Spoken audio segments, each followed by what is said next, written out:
Video.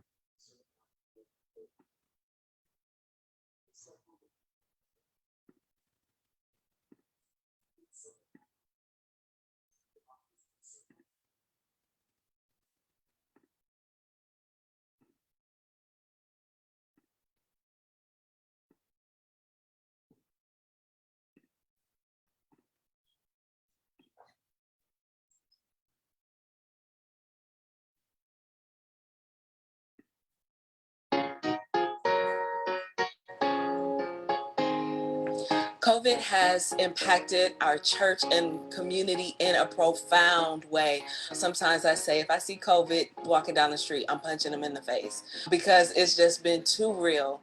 And so I think this pandemic has forced the church to live by faith, because if you look at the history of the church has always gone through challenging times. For many of us, we find ourselves having to walk by faith because we don't know what the end is going to be. But I want to tell you today and encourage you even that the end will be this thing is going to get wiped out.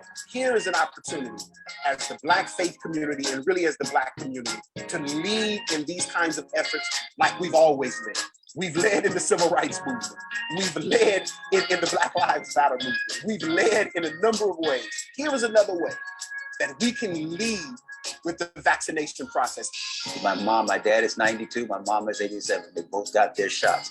They feel so much safer and they feel so much secure. I think those are some of the things that you need to ask for yourself as an individual. What will make you feel safe? And then you need to make a decision based on that. I was the pastor that said, I am not going to share with my people and encourage them to get vaccinated. But then I had a change of heart. It wasn't about me. It was about the lives of my people. I am not excited about needles at all. However, the shot was not that bad. Now, I'm not gonna lie, I felt a little something afterwards. I had arm soreness, but other than that, I was good. And so it's important for us to be vigilant in stopping the spread because it's killing our people at a higher rate than others. And so we have to do everything we can. Listen, the Black church is essential to this process, like our faith is essential to us as we move from testing to education and from education and testing to vaccination. I think one of the ways that we can demonstrate faith during these trying times is to keep going. There are some times where we just want to give up. This thing is heavy and we're tired of it. As we try to get back in our churches, as we are connecting more, as things are opening up, I think that we should keep up the faith, continue to love one another, check on one another, and continue doing safety precautions. I believe Jesus said, these you should have done, but don't neglect the other. And so I say, let's do all of it. Faith will take us through what we are doing. Even though we don't know where we're going, even though we don't know how it's going to end up, I know, I'm confident that my faith will lead me through this. One of my elders, one of my community elders who I respect tremendously, when he sees me now, he doesn't even call me Kelvin. He doesn't call me Bishop. He doesn't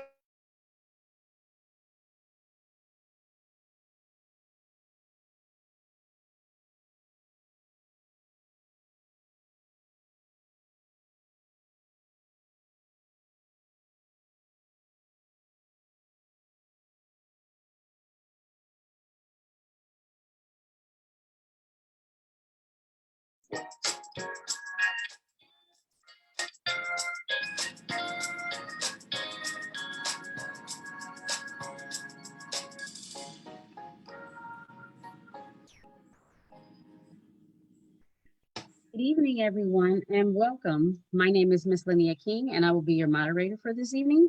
And we would like to thank you for joining us. Tonight during our town hall, we will be discussing and covering the current state of COVID-19, the booster shots, as well as vaccinations for ages 5 to 11, and the Omicron variant. And so before we get started, I would like to introduce our partnering organizations. From Loma Linda, we will have Dr. Jacinda Abdul Mutukabir, or as we call her, Dr. Jam, as well as Dr. Bridget Petit. And on behalf of COPE, we have Pastor Samuel Casey And on behalf of ICAC, Bishop Kelvin Simmons, who is not able to make it this evening. But we want to again welcome you guys. And to get started, I will turn it over to Dr. Bridget Petit.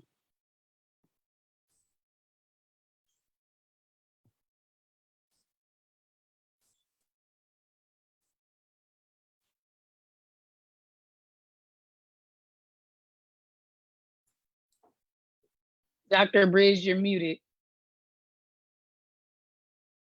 We're having some technical issues, sorry. Good evening, everyone. Still muted. I'm still muted, I'm unmuted. Oh, no, I hear you. You're good. Oh, okay. It was me that time. Yes, okay. So sorry about that, everyone. So happy to be here this evening. As Sister King mentioned, I'm Dr. Bridget Petit. I am a licensed clinical psychologist and associate professor of psychology in the School of Behavioral Health at Loma Linda University. And I'm going to be talking a little bit about the data on recent vaccine infections and death, as well as just sort of some of the information about how we think about making decisions as it relates to our health, and in particular, the COVID-19 vaccine. Tonight, I'll also have my youngest daughter joining us just to talk a little bit about her experience as a child getting vaccinated, just to kind of share with the audience another perspective. So thank you all for joining us tonight, and I'll go ahead and get started. So first, as you're thinking about taking in this information tonight, many of you may think I know so much about COVID-19 already. We've been inundated with the news and the media reports of COVID for, I don't know, the last 18 plus months. And even with all of that information, there's still a small portion of all the information that's out there in comparison to what we actually know. And what we do with that information, that little bit of information, is we make decisions. We make decisions based on what we hear most recently, most frequently, whether it's true or not. We really, the things that are more extreme in the news, they really kind of, shock us and get our attention. Those things that are vivid and those things that are negative. And so, the ideal today is to really think about getting more information so that that little dot gets a lot bigger in terms of the information that you're seeking tonight to learn about the COVID-19 vaccine. To give you a little bit of data, and I promise I won't spend too much time with my professor hat on, but I think it's important for us to understand why we're here and what's happening with the coronavirus outbreak as it continues to ravage our country and the world, in fact. So in early 2021, this year, COVID was determined to be the leading cause of death in the US. And so we think about some of the things that are preventable diseases. COVID-19 is kind of one of those things that we didn't have to see all of the deaths that we saw as a result of this virus. We have come a long way with the vaccines, and many of those deaths that have happened since the vaccines have come out, I would argue are preventable. We have an opportunity to protect not only ourselves, but our loved ones, and help kind of keep these numbers down. And hopefully we'll see that trending this upcoming year. As it relates to race and ethnicity, I think it's important. I'm a health disparities researcher, which means I look at groups that are underrepresented in research, in particular Black and African Americans, to see what's happening in terms of their comparison to the general population and what's happening with Black and African Americans as it relates to COVID infection and hospitalization compared to white individuals. I've kind of highlighted it in the red circle, and then that they're 1.1 times more likely to have a case of COVID, 2.8 times more likely to require hospitalization, and 1.9 times more likely to die from COVID-19. So this is why we're here. This is the, this is the data that alarms us as health disparities researchers and scientists, that we want to make sure that people have information so that they make informed decisions and have opportunities to protect themselves. This is the data that came from a New York Times article recently, earlier this week, that talks about rates of daily cases of COVID infections on the left and average daily deaths related to COVID. So a lot of times in the media, you'll see these sensationalized stories of this one fully vaccinated person that contracted COVID. But as you can see with the red graph, people who are unvaccinated are 5 times more likely to contract COVID. And keep in mind that when people who are vaccinated contract COVID, they certainly have, typically have milder symptoms than those who are unvaccinated. When we talk about daily deaths, you can see that that rate just skyrockets. So those that are unvaccinated are 13 times more likely to die than those who are fully vaccinated. And so this is really kind of the things that we want everyone to understand about this, that we're talking about these data realities and not these shock values in terms of these isolated stories of what's happening with COVID, but really looking to the data to inform our decisions. And so we have a history, especially as Black and Brown people in this country, of really having very warranted fears about healthcare and different experiences. And we call that fear related to the vaccine, in particular vaccine hesitancy.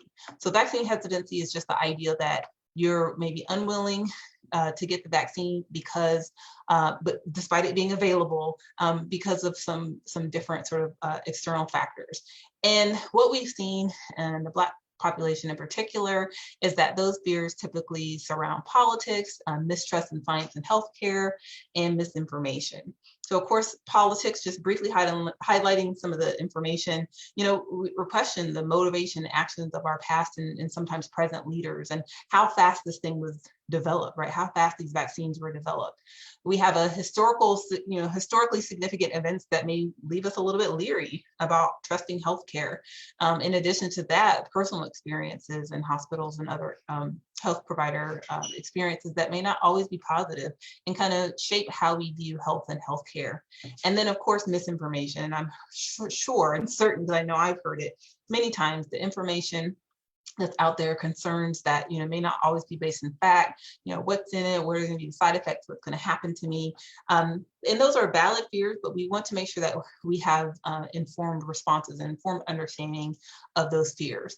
So I always tell people, as it relates to the politics, basically what happened when the vaccine was developed, it wasn't a new technology. They basically cut the red tape. And I tell people that my uncle does some work as an inspector for some of the research and development companies that were developing the vaccines. And when he talked about how much red tape there is when you're kind of dealing with these issues, and how it was easier to get to the vaccine when they put all this money, all this energy, and remove some of the paperwork hurdles that prevent the development of these vaccines, that it made it to be able to get more rapidly disseminated to all of us. And so, it wasn't that they were in a lab, in the kitchen, just throwing some things in a bowl and mixing it up, but it was really built on existing research.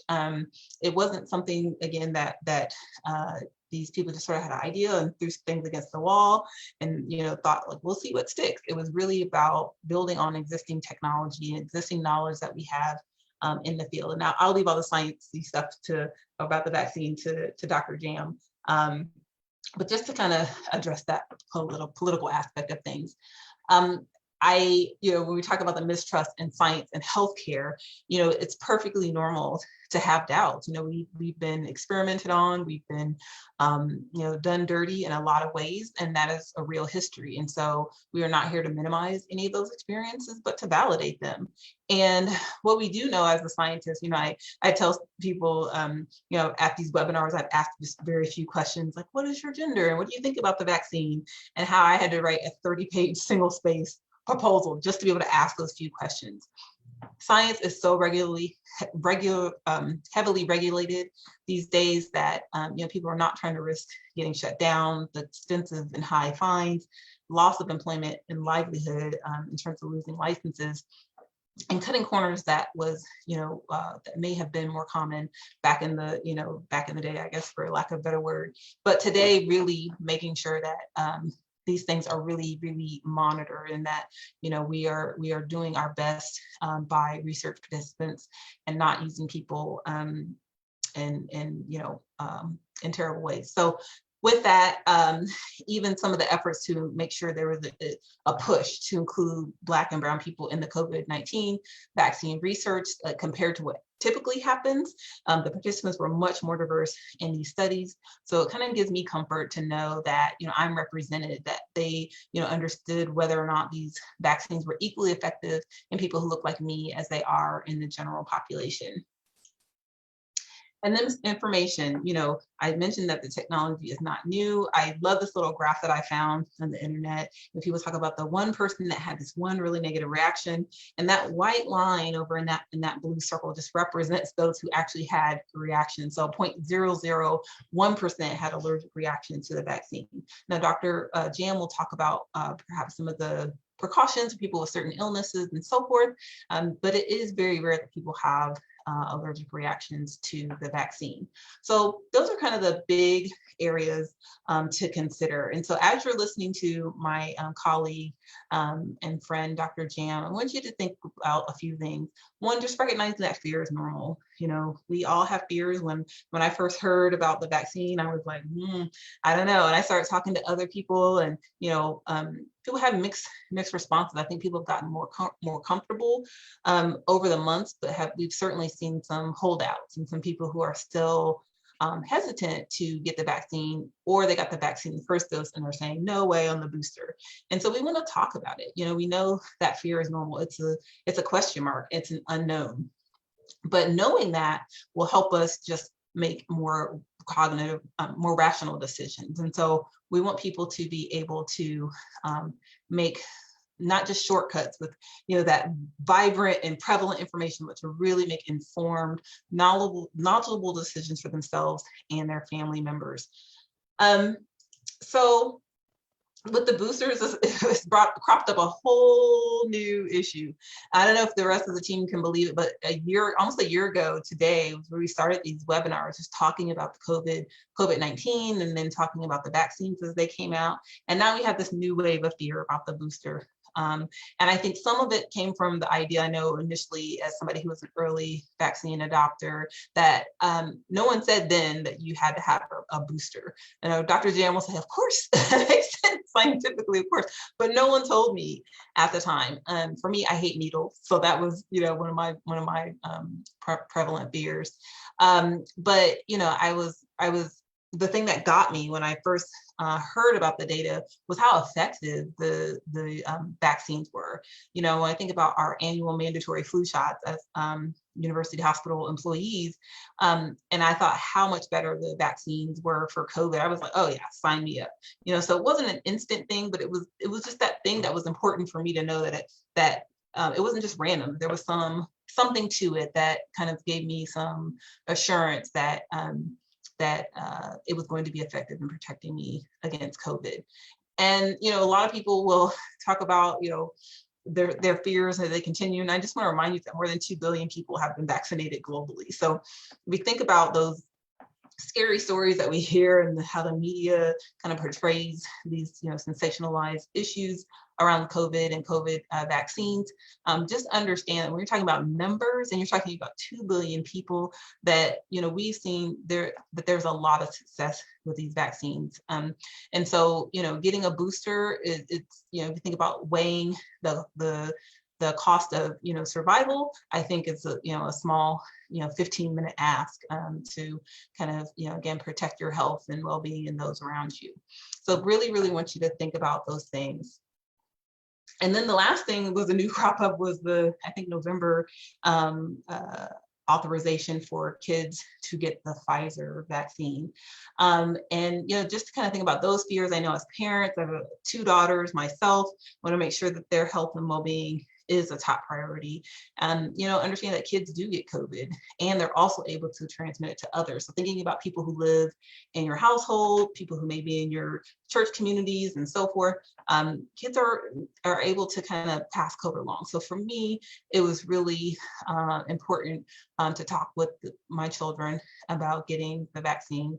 And I was even more impressed because I saw that the effectiveness for kids was actually higher than adults. So maybe Dr. Jam will talk about that a little bit later, but I thought that was something that really was really stood out to me.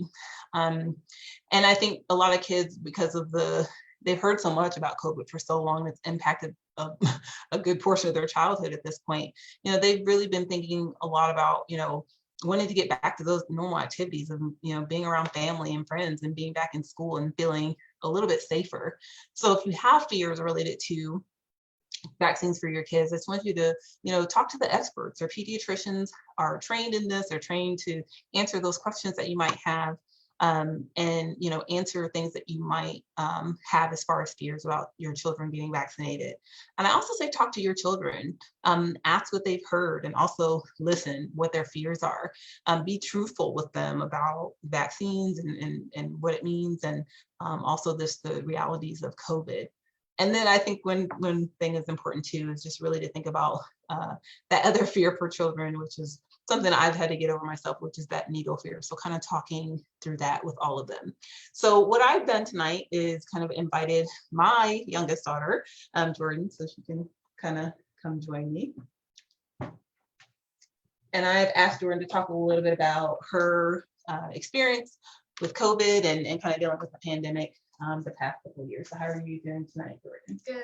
Are you nervous? Yeah. Yeah. Don't be nervous, it's just mommy. So Jordan, can you tell the audience what grade you're in? I'm in the 6th grade. 6th grade. So she's a big middle schooler, and Jordan is my youngest, and she is an amazing and spirited and bright young lady. So happy for you to be here with me tonight. So tell the audience a little bit about your activities. Like, what kind of things do you do outside of school? Outside of school, I played basketball and I played the violin. Yeah, so sports and music, well-rounded, right? In addition to getting great grades, right? Yeah. Yeah. Okay. So tell me about when we first started talking about COVID and you were sent home from school. Like, were you afraid of COVID? I was not really afraid because like I knew like we would be like out of school and like we really didn't like go anywhere. So like in my house, like I don't think it would like just walk through the door and like I would get it. So no, I wasn't. Did you worry about going out and getting COVID? Yeah, sometimes. Yeah, sometimes. Okay. And then when you heard about the vaccine, what did you think about the COVID-19 vaccine? I thought it was like kind of like cool, like it didn't come out fast, but it came out like very quickly for like people to like start getting shots, and like the way they did it, like the people who needed it most, and like how they did the age group. For you were kind of waiting because you're the youngest one in our family out here, and you kind of had to wait. And so were you nervous about getting the vaccine? Yes and no. Yes, because I don't like shots like my mom. Like needles, no. But no, because I knew like it would like help me like not get COVID more, even though I can still get it, I'm less likely to. Okay. And you had to go through 2 shots, so you had to get poked twice, right? 2 doses. Did you feel a little bit better about being out in school after you were fully vaccinated? Yeah, after I was fully vaccinated, I felt like safer, like going like to like the grocery store, to school, to like sports and stuff. Awesome. Okay, well, thank you, Jordan. You're such a well-spoken young lady. Thanks for participating in that. I know it can be intimidating, so I'm so happy that you're here with us tonight. Okay, so I hope that just kind of gives a little bit of perspective, and I think as I close, I just want you to think about your decision making, and as you're getting information tonight, just to really think about trusting in a higher power. I love doing these faith forums because it mixes the science and faith aspects, and really just helps us to understand that we can pray about these things and pray for the things that we need to make proper decisions. Know that you're not alone. I talk about my own vaccine hesitancy, and I think others on the panel have had similar experiences of kind of their journey into coming into getting vaccinated. Thinking about other people. We are a collectivist group as Black people, and thinking about others is important. We may have elderly family and friends. I know for myself, I haven't seen a grandpa in 2 years, and it's been far too long. He's about 88 years old at this point. So, hoping to get out there to see him soon. I just ask that you're open to the information, that you collect accurate information. Sometimes we're on the website and we don't know that certain things are not the most accurate information, but really going to credible sources like the Center for Disease Control, et cetera, and really those targeted websites that are built on science. You have an opportunity today, which I think is wonderful and unique, that you can ask questions. So forums like this help you to process and ask, talk about those fears. Talking about things is a great way to kind of work through and kind of bounce ideas off of other people. After you've done all that, I just think you need to weigh the evidence. What are the pros and cons of vaccinations and boosters, and then really take action. What are you going to do after you kind of gotten all of this information? Are you making sure that you are making the best decision for you and your family? I tell my students, and I tell you all tonight, that I always say, I'm not here to tell you what to think. I'm just sort of here to get you thinking. And I hope that with this information, you'll be able to receive what Dr. Jam has for you this evening. So Nelson Mandela said, may your choices reflect your hopes and not your fears. So thank you so much for your attention. And I'm going to turn it over to Dr. Jam to talk a little bit more about the science behind the vaccine and boosters. Thank you, everyone.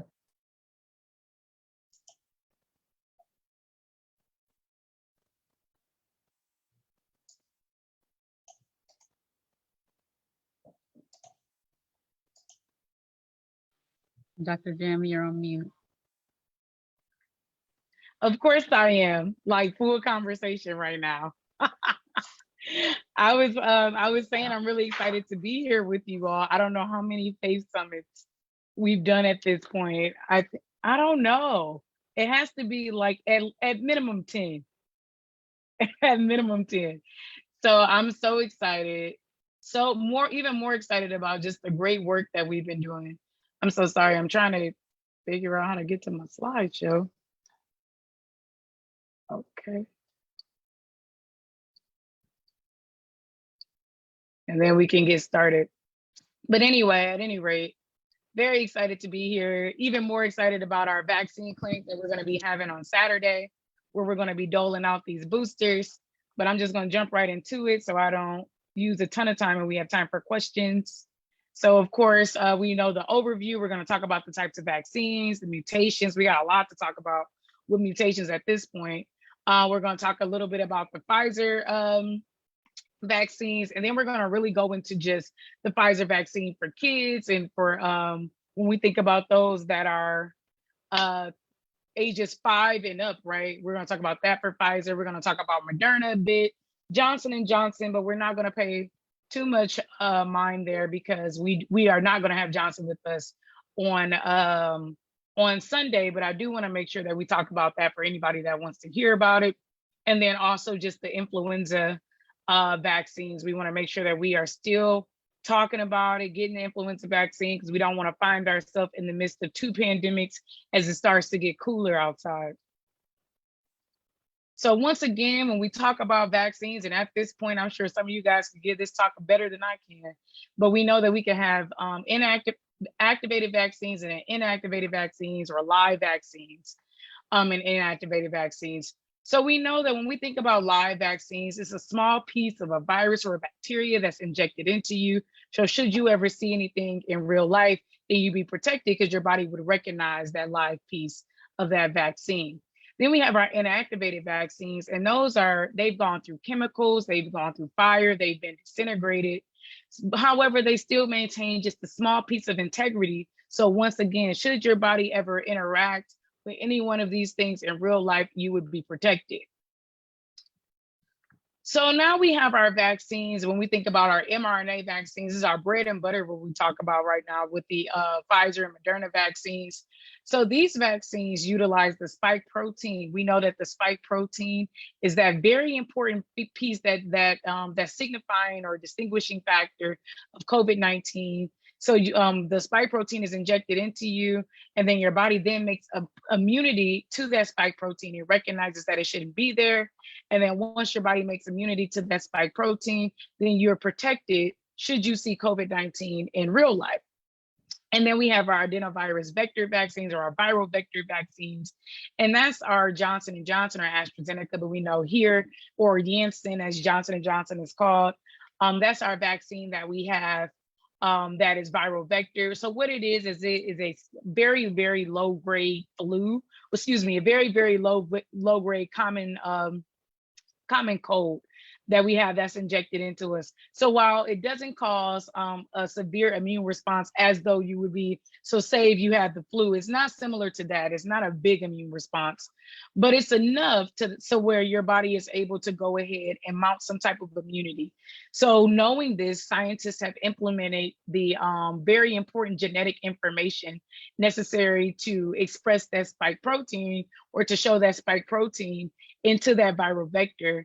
So should you see COVID-19 in real life, then you would be protected because you would have gone ahead and been exposed through that genetic information that's embedded in this vaccine.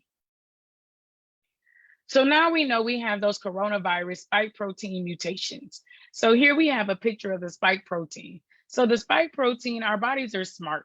So when our bodies see something that's foreign, that's not supposed to be there, it says, hey, we have to make immunity to this. But we have to make different types of immunity so that if our bodies go ahead or say the virus wants to change a little bit, we still be protected because we're not going to allow for this virus to have one stream of attack. So we see our T cells and then we see these antibodies. So our T cells are our body's first line of defense. The moment that your body sees something that's not supposed to be here, the T cells run out and it says, I have to protect myself. And then you have your antibodies or our memory cells, and they remind your body that you have indeedly seen that foreign invader, as we see here. So now when we think about the Delta variant, the South African variant, and now we're faced with the Omicron variant, what that means is it's taken the original coronavirus and it's changed its areas a little bit. So we see this one mutation area here on the right. So what it said is, I'm going to change myself a little bit so I knock some of those antibodies or some of those lines of protection out. But when you have the vaccine, we know that because our bodies have seen that spike protein and made immunity, guess what? When those variants knock out those streams of protection, it can't knock out every single one because our body's prepared for this. It made different types of antibodies to go ahead and protect us at different points. So that's what I like to explain and what I want you all to think about when you think about spike proteins and do the vaccine still work? The good news is yes. So there is a bit of variation though with the way that the vaccines work or the responses that we now see.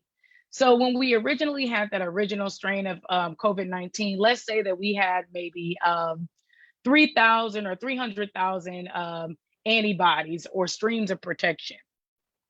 Well, when that Delta variant came through, let's say that it knocked down enough of those fields to now we only had 100,000 cells of protection. However, it was still more than that baseline that we needed to be protected from being hospitalized due to COVID-19. So now when we have these booster vaccines, what we're trying to do is account for these mutations. We're trying to account for that knocking down of our body's antibody response. Because we've taken out certain fields of that spike protein, we want to say, hey, let's go ahead and boost or remind our bodies that it's seen the vaccine so we can build that immunity back up to where it is that we need it to be. So that's what our boosters do. It creates more protection for us. But that's how these mutations work. So now we have different vaccines or mRNA vaccines we're going to talk about first that are protecting us against COVID-19. Yay. So these vaccines were studied in clinical trials. They're called randomized controlled clinical trials. So we do these because we want to take away the biases. We want to make sure that these trials are showing us viable data, good data. So what does that mean? So they go ahead and they put people into groups to either receive the vaccine or we're putting people into groups. So sorry guys, it's test week today. Or we're putting people in that group to not receive the vaccine. So we had about 20,000 individuals in each group, about 40,000 individuals total. So as I do these webinars with you all, you guys know that I'm very focused and I really want to make sure that I tell you all that individuals of minoritized communities or Black, Latino, Latinx, Native American, those individuals that are elderly, they were included in these studies and represented quite representative to what we are seeing in terms of the disproportionate rates or what we're seeing in terms of infection amongst these groups. We want to make sure, does the vaccine work against those people or work for those people, excuse me, that have been heavily exposed to COVID-19? The answer with this initial study was yes, they included those individuals here. When we think about COVID-19 and when we think about the mRNA vaccines, in the original studies, they saw that we had the maximum efficacy or the maximum protection when individuals receive 2 doses. So while you may see some protection after 1 dose, and what we see now with these variant strains, the more doses that we get of the vaccine, the more opportunity for protection against COVID. So following that second dose with the Pfizer vaccine, they saw that 95% effectiveness, meaning that you were 20 times more likely to be protected from COVID should you get the 2 doses of that vaccine. And then we think about the severe COVID-19 cases, there were 10 cases total in the entire study. However, it was only 1 case in that vaccination group, which we know is important. We want to know, are individuals being protected from COVID, from severe COVID-19? And in this case, for the most part, in that case that ended up happening in the vaccine group, that did not result in death. So that's also important. Most frequently reported adverse effects, we saw headache, we saw injection site tenderness, low-grade fever. So we know that when your body makes immunity, when your body makes protection, it doesn't do that without collateral effects. So that means that you may not feel your best. Your body makes protection at that higher temperature. So you may have a headache, you may have weakness there. And that's what we saw in that clinical study. And then now we are actually vaccinating children, right? So we started with the vaccine study in those in individuals 12 to 15 years old, because Pfizer was the first vaccine that was approved for those 16 and up, right? So originally in that Pfizer and biotech study, they included individuals 16 and older. So if your child was 16, they were able to go ahead and be vaccinated. Well, now, or recently in July anyway, or end of July of this year, we were able to go ahead and see vaccines in those individuals 12 and up. And that was because in July of last year, they enrolled about 2,000 children in that age group into a clinical trial. So there were about 1,000 of those that received the vaccine versus about 978 that did not. And then when we think about the cases of COVID-19 that developed, of course, the 16 cases may seem small, but we know that COVID-19 isn't necessarily a prevalent disease that we see amongst children, but we know that children can serve as carriers, right, of that virus to our more vulnerable groups.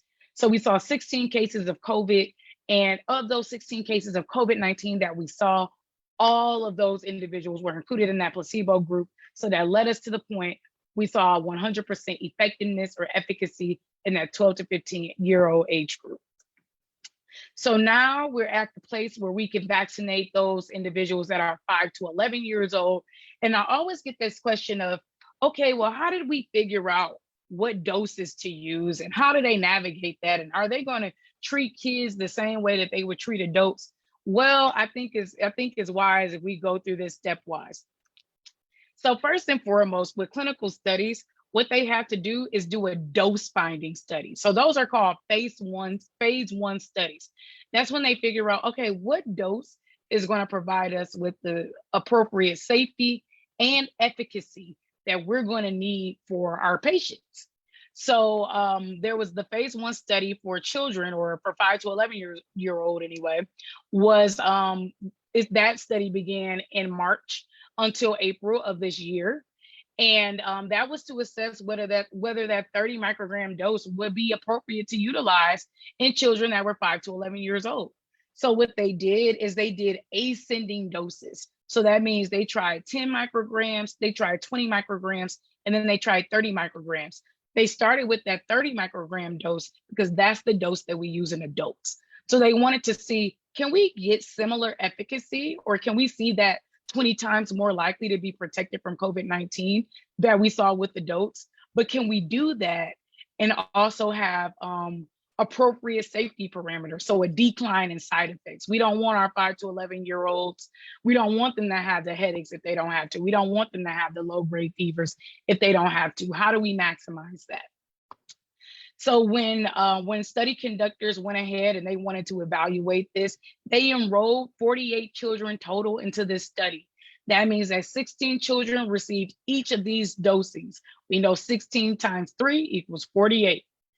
So the dose response was they then compared that dose response of that 30 microgram dose, or that dose that we use in adults. They compared that to what it is that we saw actually in adults. They wanted to see, were the same amount of antibodies created if we use these dosings.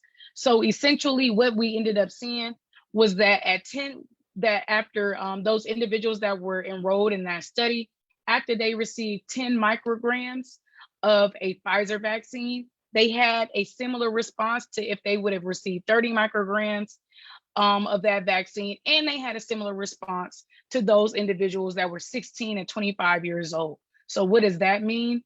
That means that we would expect the same type of antibodies or the same type of protection, but we can use a fraction of the dose. And by using a fraction of this dose, we saw less adverse events, and it was actually comparable to that of adults. So with the dose, as they saw increases in temperature, that was not the case with children. So we definitely were able to maximize the safety there and also get similar types of effectiveness or responses and protection. And now we have the phase 2 to 3 study in this study. And what this study is utilized for is to go ahead and see what's the efficacy, meaning how many individuals are protected from COVID in these study groups. So there were a bit over 1,000 children that were assigned to receive that vaccine, while 751 of the children were assigned to receive the placebo. And we had an amazing reception to this, an amazing study conduction, meaning that individuals ended up coming back to go ahead and get that second dose. So we have great results. We can talk about 2 doses of that 10 microgram dose. And all in all, 3 children in the vaccine group developed COVID-19, while 16 children in that placebo group developed COVID-19. So that means that there were 19 cases total, and the bulk of them were in that placebo group. So that put us at 90.7% efficacy, or 91% efficacy, which is amazing and quite comparable, right, to what it is that we saw at adult study. So the most frequently reported reactions were injection site pain, and fatigue and headache were the most reported systemic reactions, meaning that those were as to where we were seeing different things with adults, and more incidences of arm weakness or body weakness and things of that sort. We did not see that for the most part when we talk about kids. So when we think about kids and why it's important for them to go ahead and get vaccinated, we know that it's because of the multi-system inflammatory syndrome, or MS or MIS-C. When we think about this, it means that different body parts can become inflamed with MIS-C, or there can be inflammation to different body parts. And this can lead to just a cascade of really bad events for kids, and also death in some cases. So that means that the heart, the lungs, the kidneys, the brain, the skin, it can become inflamed. And the multi-system inflammatory syndrome is more common in children than it is in adults. And 60% of cases have been shown in males. So since November 1st, there have been over 5,000 cases of MIS-C due to COVID-19 and 48 deaths. 60% of those cases, however, have been in those children that are from minoritized backgrounds, meaning that they are Hispanic, Latinx, or Black, non-Hispanic. And this is because due to systematic and factors and racism, a lot of times those individuals of minoritized backgrounds are those that live in lower socioeconomic, or those that are designated to lower socioeconomic statuses, or they may live in confined housing. That means that if someone gets COVID-19, it's very hard to go ahead and silo that person off and make sure that they don't integrate or congregate with other people in the house. So then the children can go ahead and they can also become infected with COVID-19, and then that COVID-19 can translate to MIS-C, which can essentially be a much larger issue. So that is all in all for children. And when we think about vaccinating our kids against COVID, I know that, and I'll go back to that slide just so for conciseness. But I know that we often think, well, we know that kids can't really be infected with COVID. From the studies I presented to you all, you can see they're clearly infected at much lower rates. However, I just want to be honest and transparent in saying that the multisystem inflammatory syndrome is something that's continuing to happen. Kids are representing more and more of a percentage of those that are hospitalized due to COVID-19. And we want to make sure that not only that, we also protect other individuals, meaning the teachers in the classroom and other families from COVID-19. While kids may not develop the actual presentation of the infection, they can be carriers of the virus, and they can go ahead and transmit that or give that to other individuals that could be more prone to having worse presentations of COVID. So we just want to keep all of that in mind. So with Moderna, going back to adult studies, when we think about Moderna, that vaccine, of course, once again, with the study groups, about an even distribution. After that second dose, we see about 94.1% efficacy. And then when we think about the number of severe COVID-19 cases, there were 30 cases in this original study, 0 in that vaccination group. Most frequently reported adverse events, quite similar to what I described previously, but we see here that these vaccines are preventative against hospitalizations and then deaths. So when we think about the COVID-19 vaccine and pregnancy, I always like to talk about this a bit.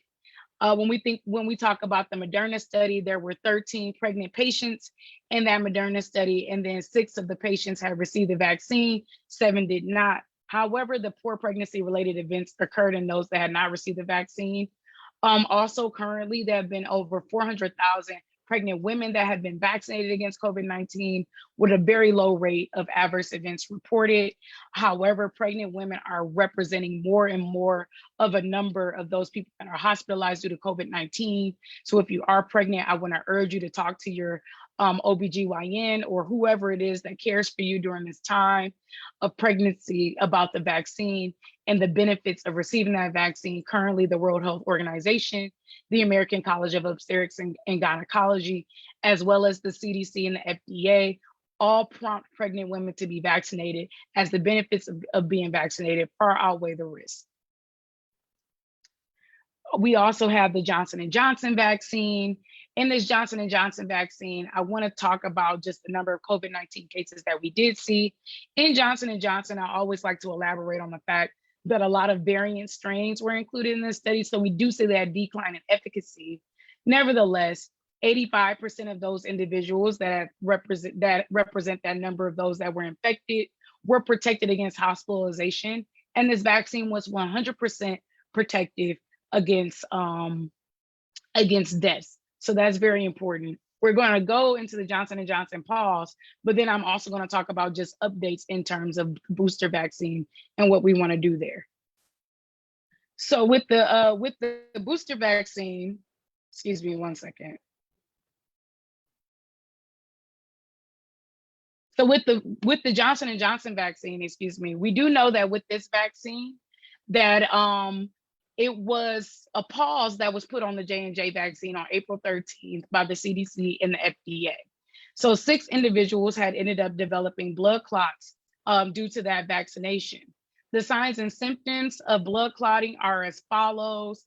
Nevertheless, I do want to assure you that the only reason that the CDC and FDA approved the vaccine continuing to be used is because it was shown that the benefit far outweighed the risk of vaccinations. So that meant that when they compared the 6 individuals that developed COVID-19 to those individuals, the 6 individuals that developed the blood clots compared to those individuals that developed blood clots due to COVID-19, they saw a far less representation or a far less percentage there. So they were okay with saying, okay, we will go ahead and make this vaccine available because it's far better for us to have 3 available vaccines than to take this off due to that potential risk, that potential very, very low risk, 0.000088% risk of developing blood clots. So the treatment of these blood clots include heparin or just other anti-clotting drugs, which is only if you all are experiencing the aforementioned symptoms, that being headache, blurred vision, fainting or loss of consciousness, severe stomach pain, all of these things that cannot be explained by anything else. So now we're here with the booster versus the third dose vaccinations. So due to the variant strains, or as I explained to you all, due to those changes in the original presentation of COVID-19, then it's being recommended that we go ahead and either get a third dose if you are immunocompromised, or that you get a booster dose. And what these doses are to just remind your body that it is seamless protection and to maximize the amount of protection that you have available to COVID-19. So for patients that are immunocompromised, it's recommended that a third dose be given. And this third dose, what it is just a full dose of the 2 series of the vaccine. So that means that it would be so now for those people that are immunocompromised, so say you have rheumatoid arthritis, cancer, anything like that, instead of getting 2 doses, you're now going to get 3 so that you can have the maximum antibody or protective response. A booster dose has been shown to increase the amount of antibody protection. So that means that when we see these variant strains, we know that we want to maximize the amount of protection available to us for COVID-19. So booster doses have been shown to increase the amount of antibodies that we have up to 4-fold. So that means that you can have humongous increases in your antibody response, which essentially is thought to protect us, or has been shown to protect us from hospitalization and severe COVID-19. I can share a story with you all. One of my really good girlfriends, her entire family was infected with the Omicron variant strain of COVID-19. She just found out that was the strain that it was. They gathered for Thanksgiving. The entire family developed COVID-19. So of those people that developed COVID-19, it was her elderly grandmother, one of her pregnant cousins, and everyone had mild COVID-19 because they had all been boosted. So that means that the boosters are doing what it is that they need to do against these variant strains. They're maximizing the amount of protection that we have available to us. So the boosters for the Pfizer vaccine is the same dosing as the initial dosings, as the initial 2. The booster for the Moderna is half of the dose of the initial 2. So that means that you'll get 2 doses of so say you get the Pfizer vaccine, I got my booster. So I got Pfizer dose 1, Pfizer dose 2, and then 6 to 8 months later, I went ahead and I got boosted with a third full dose of the Pfizer vaccine. I went and gave people the Moderna vaccine.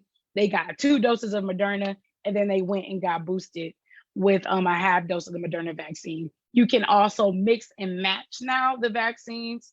That means that if you receive 2 Pfizer, you can go ahead and get a Moderna. If you receive 2 Moderna, you can go ahead and get a Pfizer. There's really no change there with receiving, whether you receive Pfizer or Moderna, similar responses or increases in antibodies with either one, but you are free to mix vaccines. So a booster has been recommended for the following individuals. And now California is allowing for anyone that's been vaccinated, if you are 6 months out, 6 months out, to go ahead and get a booster dose.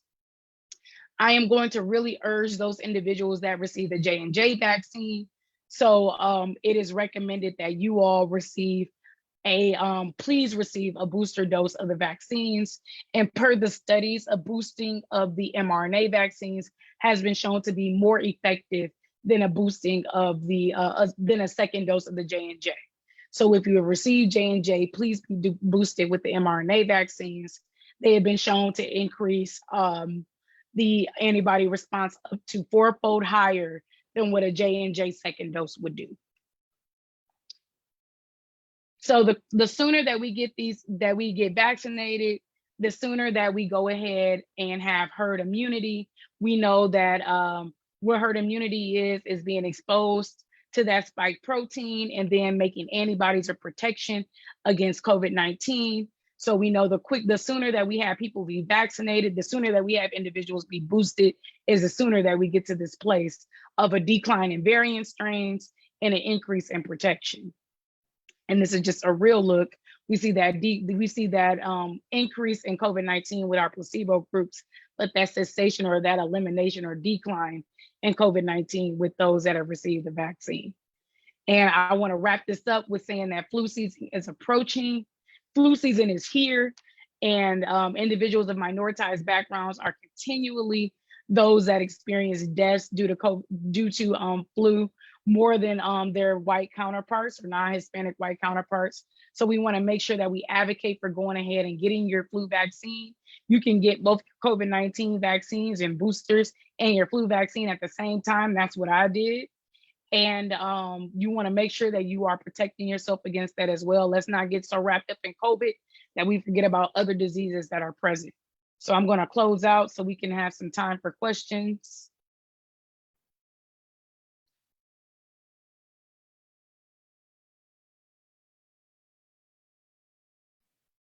And are there any questions at this time? You can either place them in the chat or you can raise a hand.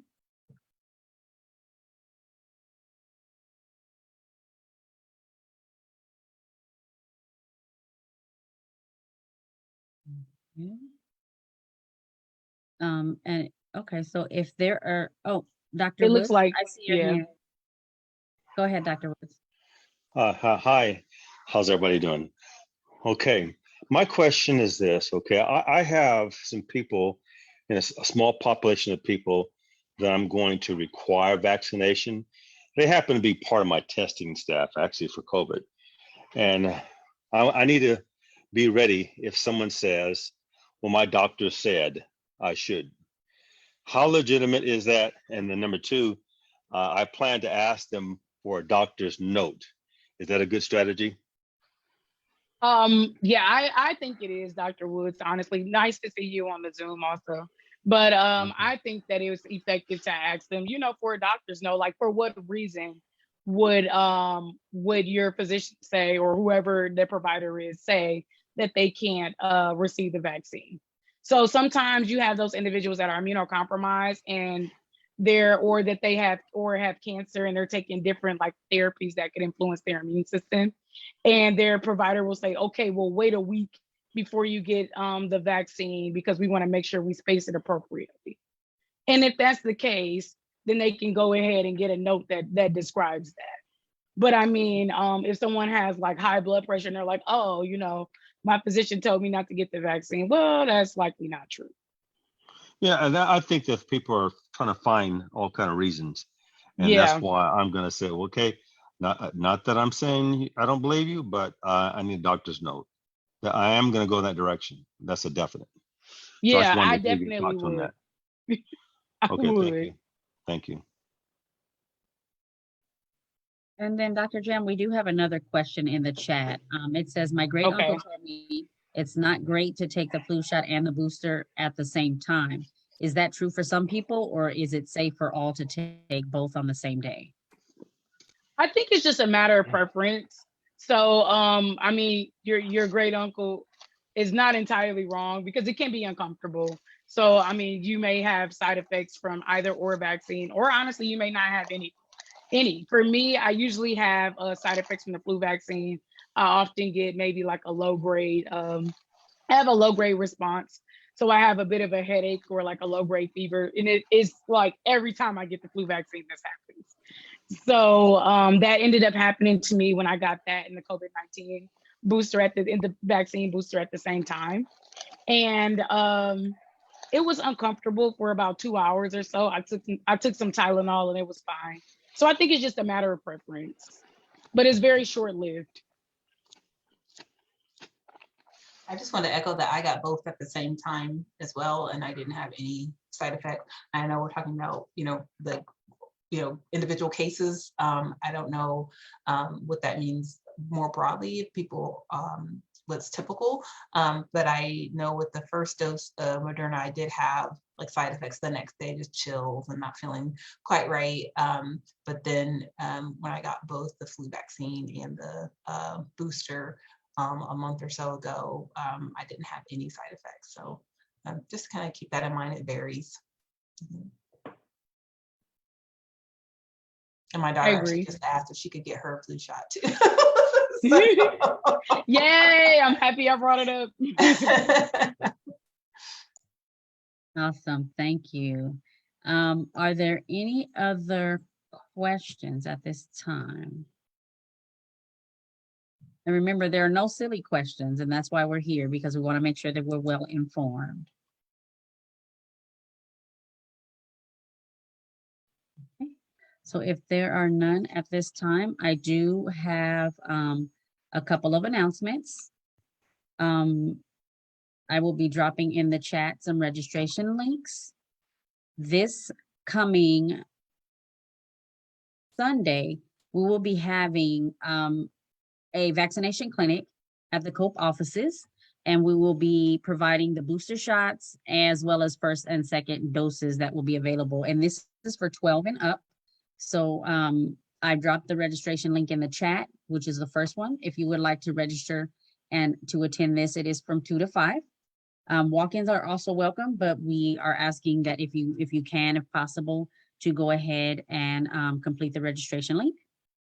And then on Thursday, December 16th, we will be having an additional vaccination clinic, which will be held at San Bernardino High School.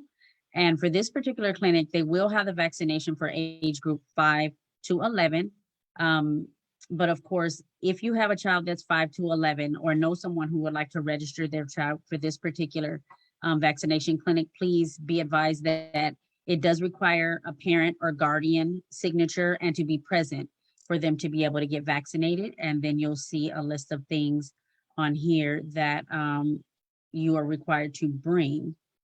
So I posted those links in the chat.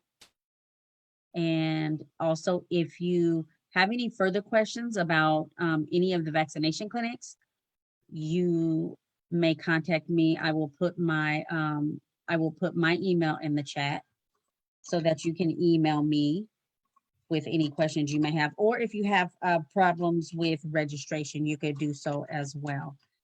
And I believe, let's see, there's one more question that I am gonna ask. What if you had the J&J and the IV drop? This person was told to wait 6 months before my next booster. And in addition to having multiple sclerosis. I'm sorry, the IV drop. I'm not sure what the IV drop is.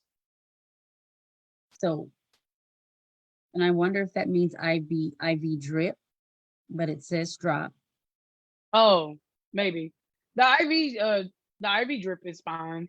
I don't know. I don't know who's in the IV, but I guess that would be the question. But in terms of having the MS, it would depend on the medications that you're taking, which I'm not aware of. So that would be a conversation for you to have with whoever it is that manages your MS, because it may be because there are autoimmune drugs that are utilized in MS. I'm not sure if you're taking them, but I would recommend just having that conversation with them prior to receiving that vaccine. I also am not sure about what was administered via the IV. If it's something that could cause some type of immunocompromising effect, then that may be likely why they provided that recommendation of holding off on the vaccine. So I would follow whatever recommendation it is that you've had. But as Dr. Wood stated, as we continue to progress and with the variant strains, it would be my suggestion that you continually follow up with that person that provides you care, and you ask them, for reassessments as to when is the most appropriate time for you to go ahead and get the booster. We want to make sure that you're maximally protected, because that still puts you at a disadvantage, not having that third dose. And then just make sure that you mask, and of course still practice social distancing and all of that until you are able to go ahead and boost yourself.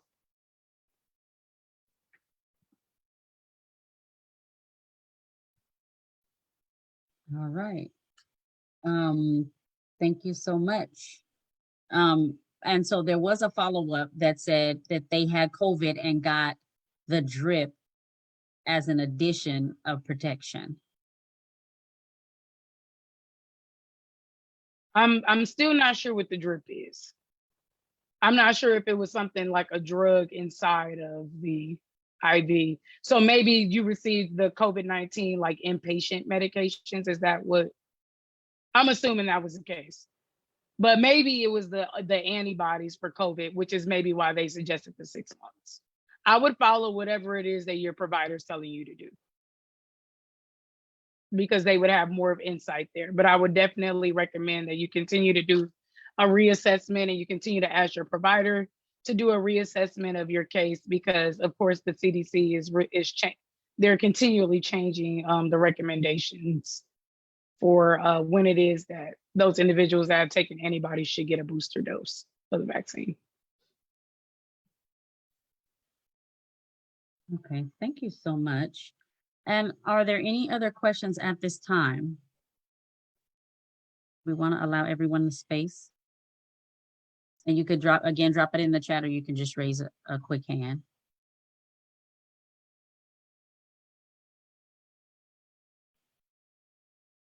All righty. Well, with that being said, I would like to thank Dr. Jam, Dr. Bridget Petit, as well as thank you, Jordan, for coming on and being willing to share your experience with COVID and vaccinations. I love that your boldness, makes you feel comfortable to share that out. And I think it's important for the youth to be able to hear your story and other stories of those kids that have gotten COVID vaccinations or had an experience. So with that being said, this will conclude our meeting. And we want to thank you everyone for your time. And we want to say have a good evening and stay blessed and be well.